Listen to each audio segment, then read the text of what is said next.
pride, passion, and pageantry of college football lives here.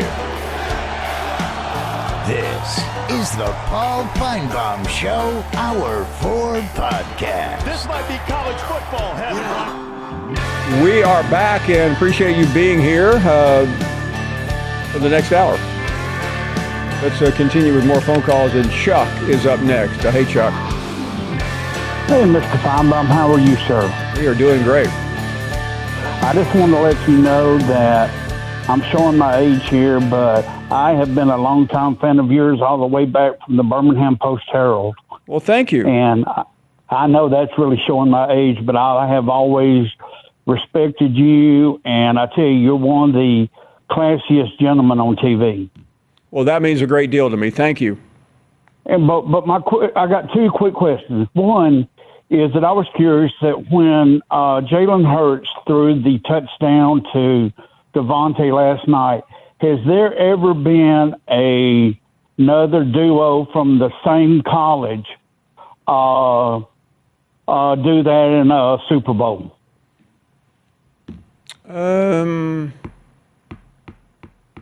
I really don't know. It's a good question though, but off the top of my head, I can't think of it. But it seems like it had to happen somewhere. Mm-hmm. I was just curious. I was just curious because I thought it was very unique. You remember seeing that combination at Alabama, but I just never knew if it ever happened in the pros. And if you could find out, I would appreciate that. And also, number two, what is your opinion on the hire of Coach Grubbs at the University of Alabama? Chuck, I think it was a very good decision. I think it's too bad it wasn't last year because I think they would be in a much better space. But I like the fact that he and DeBoer have worked so well together. He is considered a very elite quarterback coach, and I don't think they were getting that type of coaching. Having said all that, I think the good news was they inherited Jalen Milroe. The bad news was they inherited Jalen Milroe. They were stuck with him, and it was hard to implement DeBoer's system because that's not the type of player Milroe is. Yes, sir. Okay. Well, I do appreciate that, and I just want to let you know that, again, I value you very much, and I hope you have a blessed evening and a blessed week, sir. Well, that means a great deal. Chuck, you too. Be well, and thanks for the kind words. Let's continue with more calls here. And Drew is up next in Birmingham. Hello, Drew. Hey, Paul. Thanks for taking my call. Thank you very much. Need your help on a couple of things when it comes to Jalen. I see some people, they were recanting some things that they said about Jalen being a quarterback. When he was at Bama, did you think that he would be drafted as a quarterback? I guess around his junior year, whatever, or did you kind of feel like he would get drafted in the NFL, but not necessarily a quarterback position? Yeah, I mean, I think knowing him a little bit, I knew he wanted to play quarterback, so that's where it would go. I didn't think he had a great immediate future, though. I mean, if you had told me in 2018 or 2019 that really in 2018, before he went to Oklahoma, that he was going to be a Super Bowl MVP, a quarterback, I would probably have had a difficult time believing that. And he really did mature quite a bit once he went to Oklahoma and got under Lincoln Riley's system. He was a better quarterback, and for a lot of reasons. Okay. Well, obviously, you know everything about Bama. I'm a big-time fan also.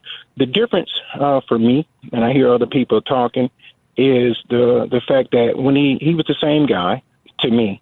I felt like when he went to Oklahoma, he just went to a program where the coach trusted him and and was not afraid to let him make mistakes.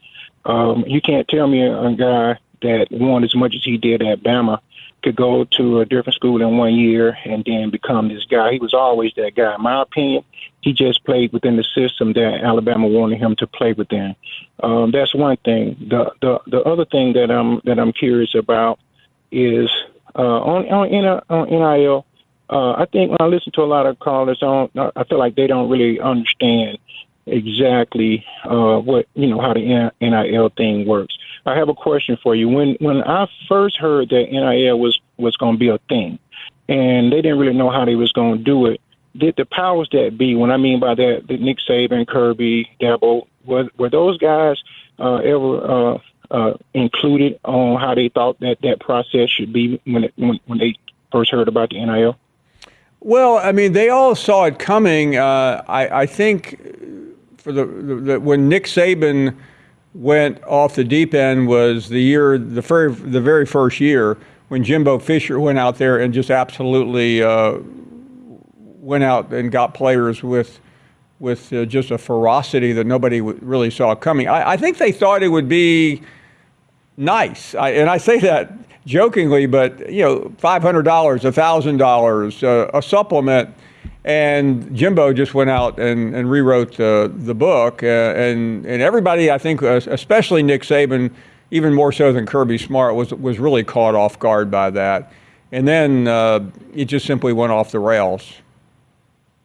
Well, I mean, I was under the impression that they reached out to them to try to come up with a formula on how it should be, and I don't have any knowledge of that they. Well, Drew, they did, but the problem was there was almost nobody. The law was very vague, and there was nothing stipulated that said you could spend X number of dollars, and then very quickly some schools just went crazy. I think Saban, Kirby Smart, to use those two as an example, I think they felt like there would be a check and balance, that everybody would do it, but nobody would go too far, and then Jimbo Fisher did.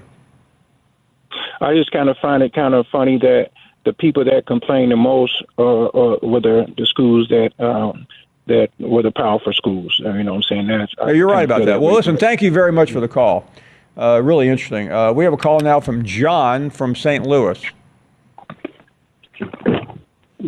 Hello, Paul. Are you there? John, we are here, present and accounted for, as we used to say.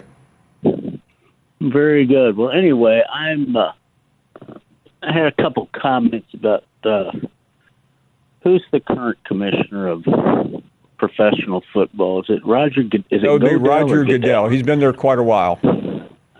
Yeah. Well, there's a lot of reasons he needs to go, but yeah. And I'll talk about those in a minute here, but this just adds to the list of reasons Mr. Goodell, is such a jerk or such a clown, such a bad representation of professional football as the type of halftime entertainment displayed yesterday. And you can say what you want, you can polish it all you want, but nobody wanted to listen to that, Paul. The ratings, if you go out on the social media, they're just see it best. And if that's the best we can do, Mr. Goodell, you need to wake up and smell the coffee, okay? And the other thing is, Paul, why do you want to waste time today talking about a former NFL coach's, and I guess future college coach's girlfriend, and the kind of sweatshirts he wants to wear? I thought this show was talking about the SEC and talking about John, football, by the way, there is not a template for this show, John.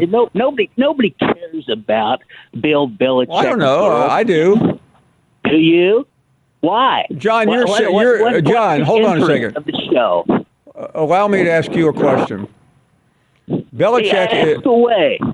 Okay, Belichick is 72, and he's dating a 24-year-old. What is that, 48-year difference? Right. So you are, what, 79? Is that correct?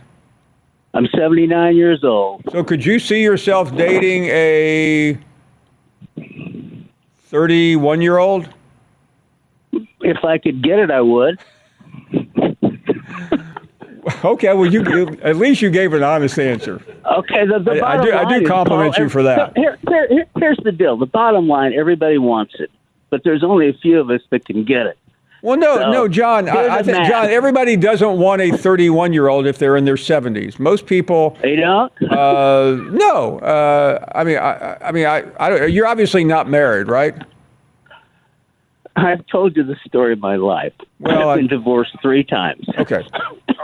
And by the way, I don't know if any of those women are still alive, but They're all alive. I imagine those are the 3 luckiest women on the face of the earth. And they all hate my guts for a lot of reasons. But anyway, getting back to the fact of the matter is, young man, Yes. is, when you waste time talking about those things, you don't spend enough time talking about all the good basketball that's going on in the SEC. You talked about 2 or 3 teams, but you didn't talk about anybody else. So with that said, to you, Well, let's Mr. see. We Goodell, interviewed Madison Booker, who played yesterday in the. We heard from Buzz Williams, who was at Missouri, I believe.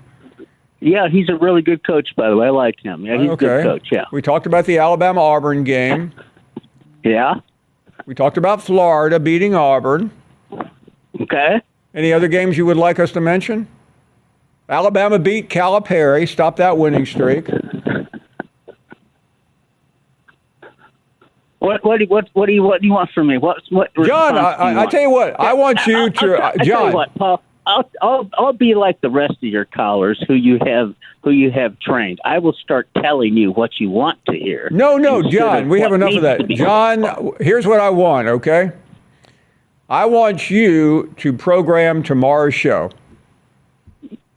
Paul, I'm coming down in your neck of the woods after I get out of jail at the end of the month, and I will sit down and we will put together a show, and I will come on and when is your sentencing date? 2.5 weeks from now. Okay. I say this not to be funny, but if there's anything, if you need a character witness, let me know.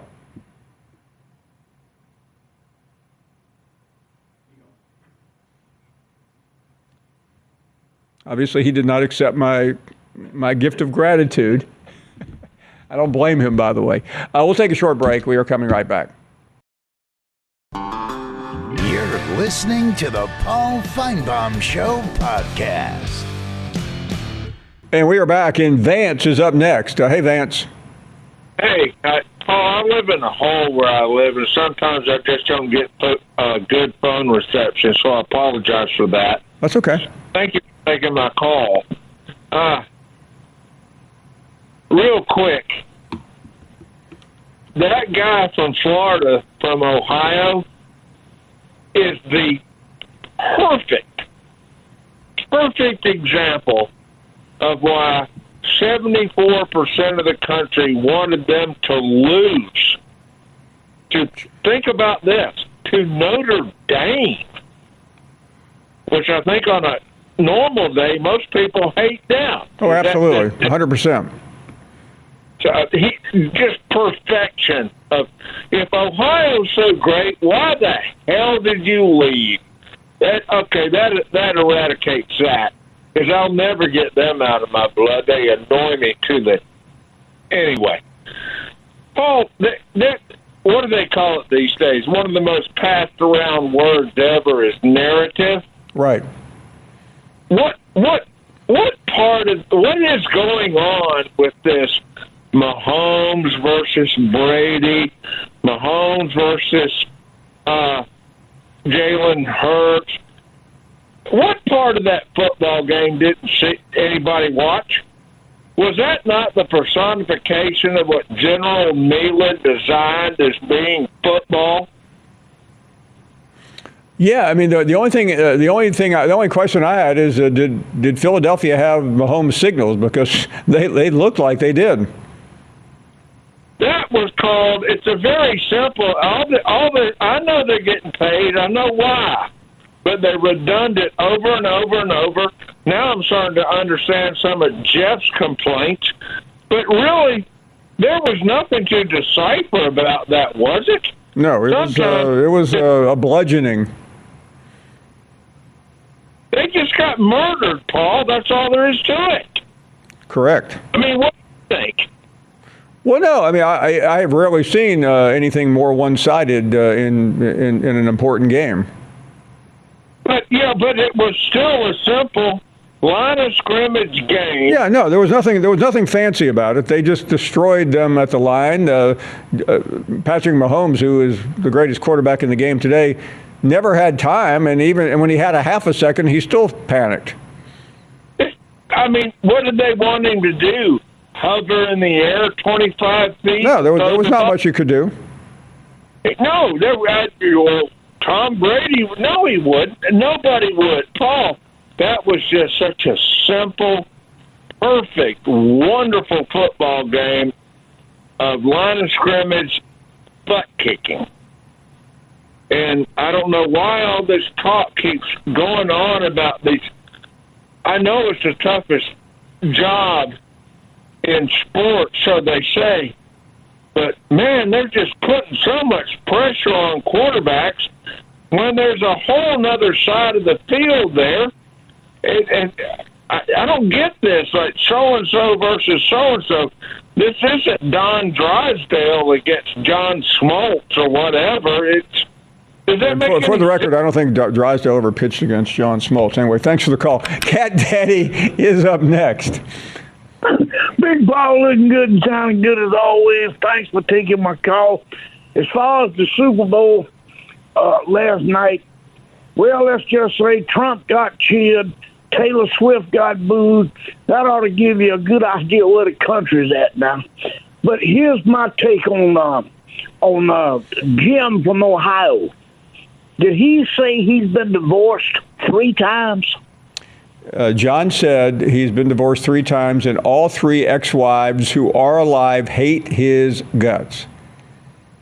Well, I can tell you one thing, and Bill Vito agrees.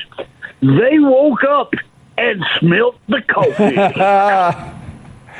Y'all have a great night. Thank you. Yeah, I don't ever want to be divorced, but if I am for some reason, I would hope that my wife wouldn't hate my guts. Maybe the first one, the second one, the third one. There will not be a fourth one. Let's check in with Tanner, who is in Tuscaloosa. Hello, Tanner. Hey, Paul. I appreciate you taking my phone call. Thank you. Well, something happened to me this weekend, and if you'd allow, I'd just like to tell a brief story, and I'll try not to get on a soapbox, if that's all right. Well, it was, and it's coincidentally enough, it's Super Bowl weekend.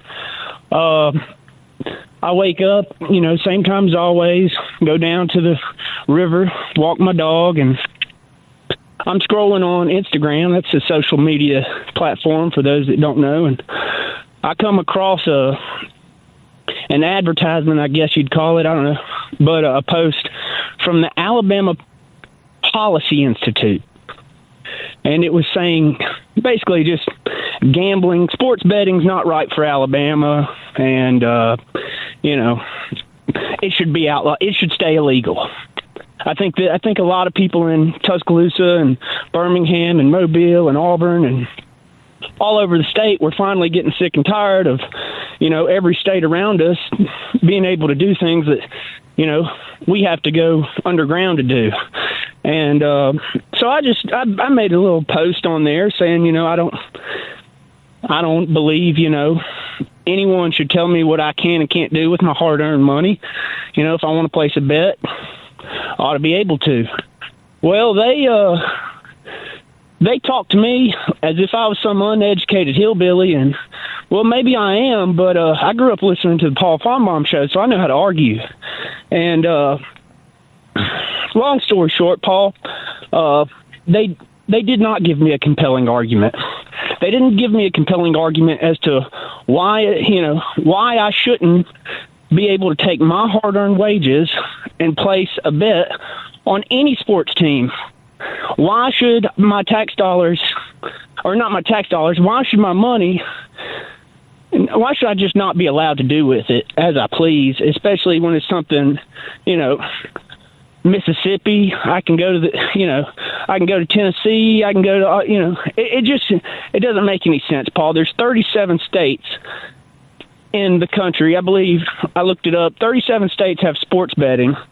You and me both know I can go down any street in Tuscaloosa and find 5 bookies. And it's just, I'm sorry. I got a little offended, too, because they deleted my argument. I wish I had it in front of me, but I went back to their post, and they, I don't know. It was just frustrating, Paul, and I'm sick and tired of outside money, because if I had to guess, they're being funded by the the casinos elsewhere, the Porch Creek Indians, and whoever else that doesn't want legalized betting here in Alabama. And I'm just sick of it, Paul, because you and I both know it goes on every single day. And me, as a free-loving American, I feel like I should be able to do what I want to with my wages. And if I want to place a wager on a sports team, I should be able to do that. But you have a great day, Paul. Thank you. Thank you very much. And by the way, I mean, considering how easy it is to gamble nowadays, I'm in total agreement with you, Tanner. I don't gamble, but I think everybody should have the right to do whatever they want to do. Well, that's me, Paul. I'm not really a big sports gambler, but, I just, for the sake of argument, I wanted to hear a compelling argument as to why I shouldn't be able to, and they were unable to give me one.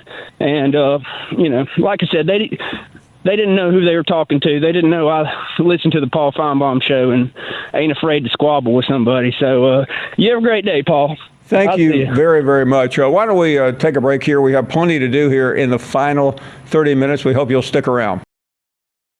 You're listening to the Paul Finebaum Show podcast. What a game we have tonight. Auburn travels to Norman, top 25 team there. That is at 8 o'clock. That's an hour and 30 minutes from now. We go to William in Maryville. William, how are you? Well, Paul, I'm great. How are you, sir? We are doing great. I'd like to, and bear with me, I'm moving a little slow today, but I'd like to talk about several things that Commissioner Sankey said that maybe were missed. May I do that? Please. Well, he made the comment that he was seeing collectives starting to default.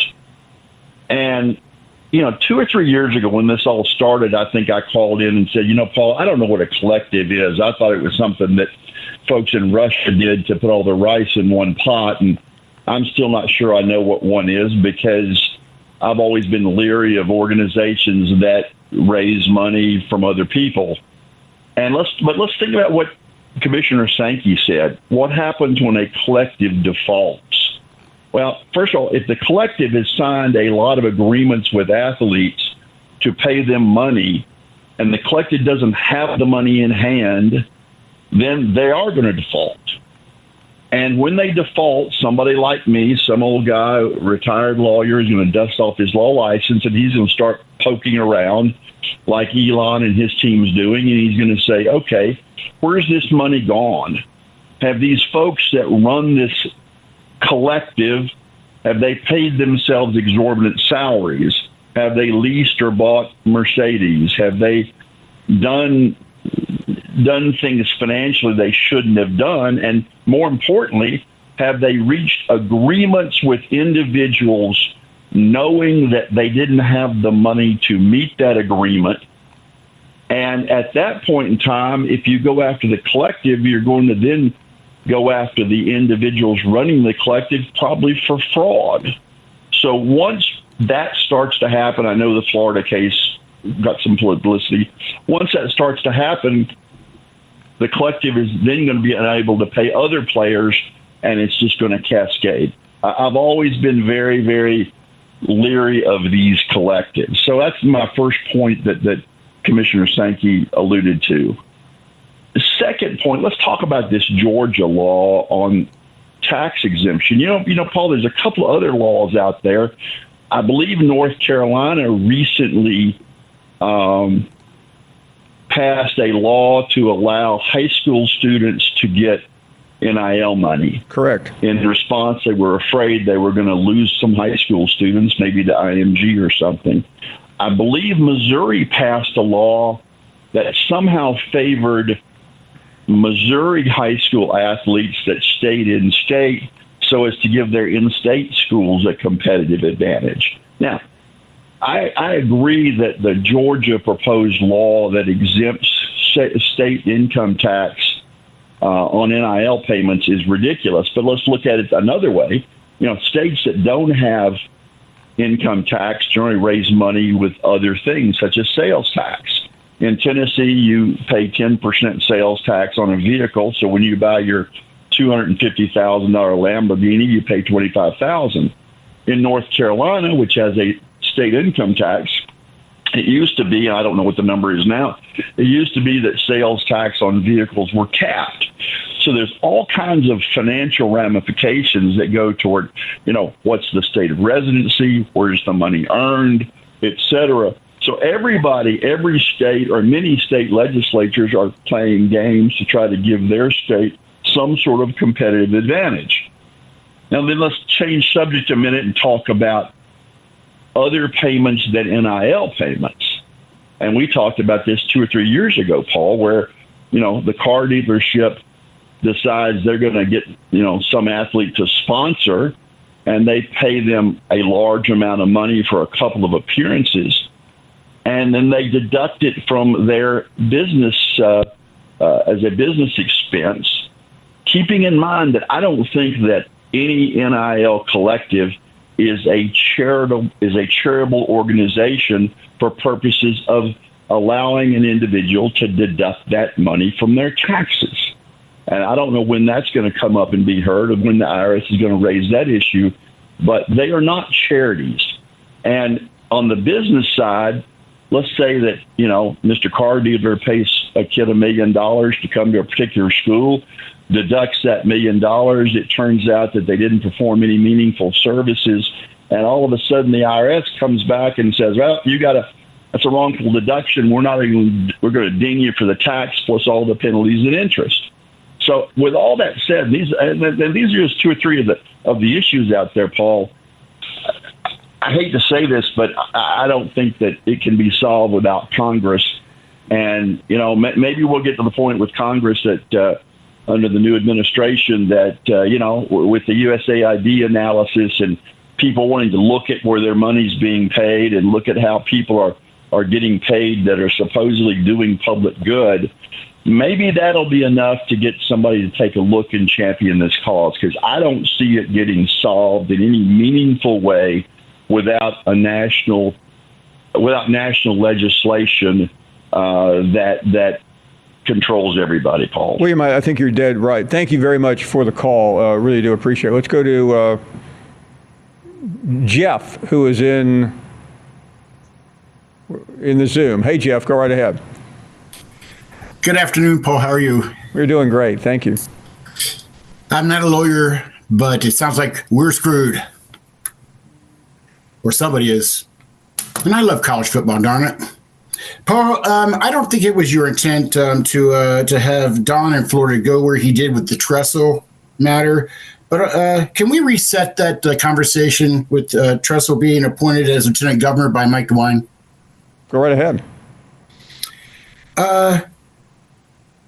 I think that he wanted to, Mike DeWine's intent is to get a partnership with Jim Tressel with business and education.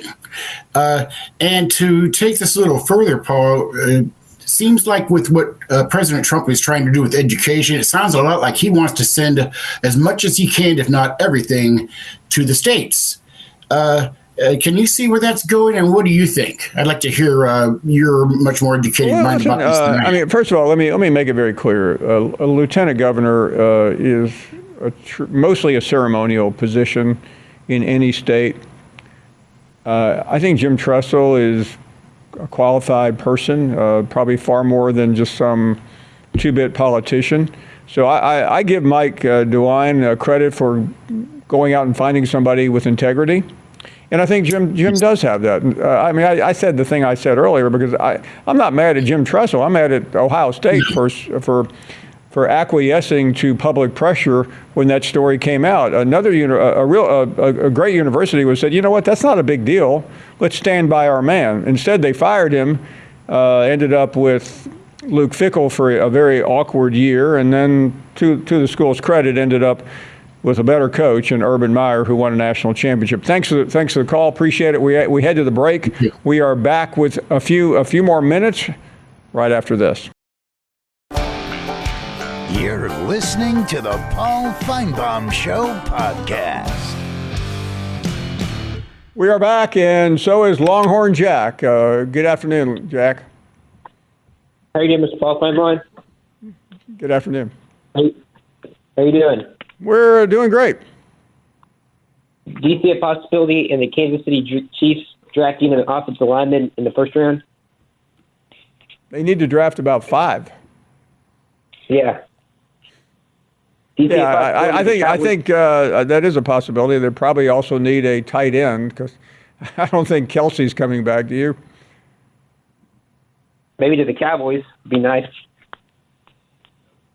They got a lot to do, and of course they're going to be drafting 31st. So I don't think they're looking at great players at that point. Yeah. Do you think the Cowboys will go to the Super Bowl next year? I don't think the Cowboys will ever go to another Super Bowl in the history of mankind. Jones? Not until Jerry Jones dies. Well, I should have added that, but I don't want to wish anything badly on Jerry since he's such a great citizen. Thanks for the call. Appreciate it. What's that? Oh, Jerry is up next. Hey, Jerry. Hello? Yeah, go right ahead. You're on the air. Oh, I was helping my plumber fix a peanut butter and jelly sandwich. Mr. Fowle. Yes. Howdy toddy, Ole Miss Rebel. Howdy toddy.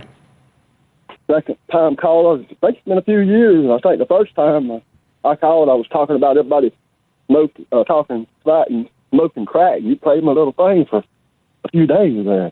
Well, I hope you'll say something memorable again, so we can. You got any crack jokes? I got you covered. Look at here.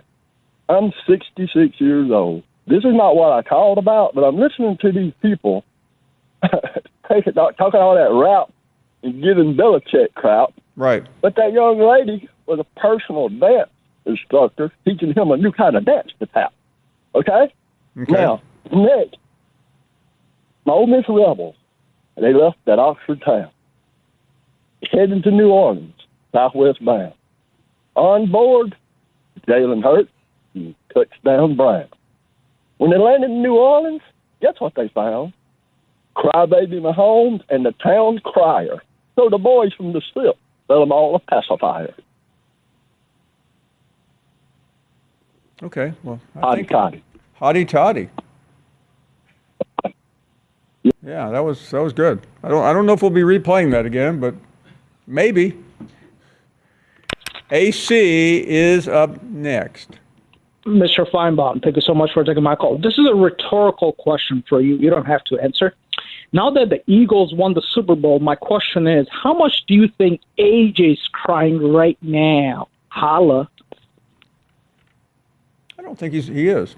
Keith is up next in Nashville. Hey, Keith. Hey, I know you're up against a break, Paul.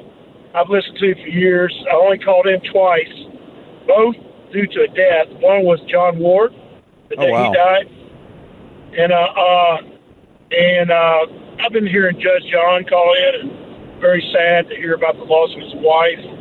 And I know he's a Tennessee fan and was married a long time. And I actually have someone I want to introduce him to, if I can talk to you guys off the air. Okay. She was married for about 60 years and lives in Tellico Village. Big Tennessee fan, used to go to all the games with her husband. And I thought I'd hook Judge John up with a wonderful lady who's 84 years old as of last Okay, well, how are we able to connect you guys? I can give my number off the air or on the air, whatever you want, and you guys call me, and if you got Judge John's number, I'd love to give him a call. Yeah, I tell you what, why don't we do this, Keith? Why don't we put you off the air? Because I'd hate for an 86-year-old to miss out meeting an 84-year-old. We know how to get a hold of John. We'll do that right now. Thank you very much. Expired is up next. Hey, AC, why don't you shut up? Holla. That might be the best call of the day. Right to the point. Thank you very much. Colin is in Florida. Hello, Colin. Hey, Paul. How you doing? We're doing well. Thank you. So I wanted to call and talk about around this time last year. I'm a Florida fan. Around this time last year, our entire fan base was having a meltdown about Trevor Etienne leaving and eventually going to Georgia. Thanks for the call. Let's check in with Bo, who is in South Carolina. Hello, Bo. Hello, Paul. How are you? We're doing well. Thank you. That's great. So I'm a freshman at Coastal Carolina University, and I grew up a big Georgia fan, and I just wanted to talk about Georgia basketball if you got the time. You bet. Okay, so based on the past of what Georgia has been from like the past couple of years and compared to now, I mean, I feel like when we played Auburn, I had like a not like a vision, but like a comparison. Like compared from the past years, we would lose to Auburn so much, and then like this upcoming year, or not this year, we only lost them by 1 or 2. So. Listen, I think Mike White has been a spectacular addition. He's a guy who went to an Elite Eight at Florida. He was in the tournament almost every year, but ultimately it was one of those situations where there was a fatigue factor settling in. He was trying to live up to what had happened previously with Billy Donovan, and it just simply wasn't possible. So I think Florida got better and Georgia got better. Yeah, I can agree with that. But since they were ranked they were ranked a couple weeks ago. But I just wanted to know, like, what are their odds for the tournament? But I feel like we got a good chance for Georgia to make the tournament this year. Yeah, I mean, listen, the projections show Georgia in very good shape. I think you have to keep winning, but I think Georgia getting to the tournament is a big story. Last year, things got better. I mean, let's be honest, this was a terrible program when he took over. Nothing seemed to work. Tom Crean just, he was all talk, all sizzle, and he didn't deliver. But thank you very much for the call. Thank you for listening to the Best of the Paul Finebaum Show podcast. Watch the Paul Finebaum Show weekdays from 3 to 7 Eastern on the SEC Network. Plus, you can listen and watch on the ESPN app.